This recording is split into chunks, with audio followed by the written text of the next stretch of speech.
వైకా jewellers వెలలేని Vaibhogam తరుగులేని నమ్మకం. ఇప్పుడు మన కాకినాడలో డిసెంబర్ 5న ఘనంగా ప్రారంభం కాబోతోంది. ఎన్ని చట్టాలు తెచ్చినా ఎంత నిఘా పెట్టినా తాగుబోతులు తమ తీరు మార్చుకోవడం లేదు. పీకల దాకా తాగడం, కార్లని పరుగులెత్తించడం, ఎవరినో ఒకరిని పొట్టన పెట్టుకోవడం హైదరాబాద్ నగరంలో కామన్ అయిపోయింది.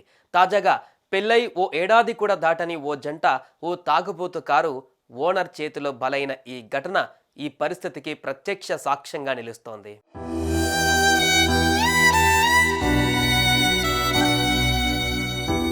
హైదరాబాద్ లంగర్ హౌస్ ప్రాంతం. ఆ ప్రాంతంలో తన భార్య మోనాతో కలిసి దినేష్ అనే యువకుడు బైక్ మీద ప్రయాణిస్తున్నాడు. ఇంతలో ఓ కారు అతివేగంగా దూసుకువచ్చింది. వెనక నుంచి ఆ దంపతులు వెళ్తున్న బైక్ను ఢీకొట్టింది. దీంతో వారిద్దరూ ఎగిరి రోడ్డు మీద పడ్డారు. తీవ్ర గాయాల పాలయ్యారు. ఘటనా స్థలంలో కొద్ది క్షణాల్లోనే ప్రాణాలు విడిచేశారు. వారిని ఢీకొన్న కారు ముందుకు కదిలి ముందు వెళ్తున్న ఆటోను ఢీకొట్టింది. దీంతో ఆటోలో ప్రయాణిస్తున్న నలుగురు తీవ్ర గాయాల పాలయ్యారు.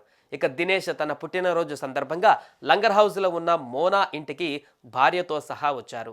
ఇక అక్కడ సరదాగా గడిపి కేక్ కట్ చేసి ఆ తర్వాత భోంచేసి తన ఇంటికి వెళ్లేందుకు బైకులో భార్యతో సహా బయలుదేరారు.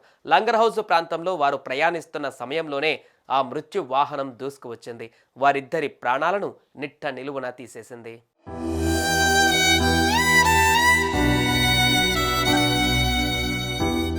ప్రమాదంలో ప్రాణాలు కోల్పోయిన మోనా గర్భవతి అని తెలుస్తోంది.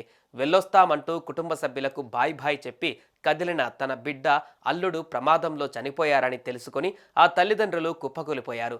మరికొద్ది రోజులలో కాన్పు కోసం ఇంటికి రావాల్సిన తన కూతురు కాటికి పోతుందంటూ ఆ తల్లిదండ్రులు బోరన విలపిస్తున్న తీరుతో ఆ ప్రాంతంలో అంతులేని విషాదం చోటు చేసుకుంది.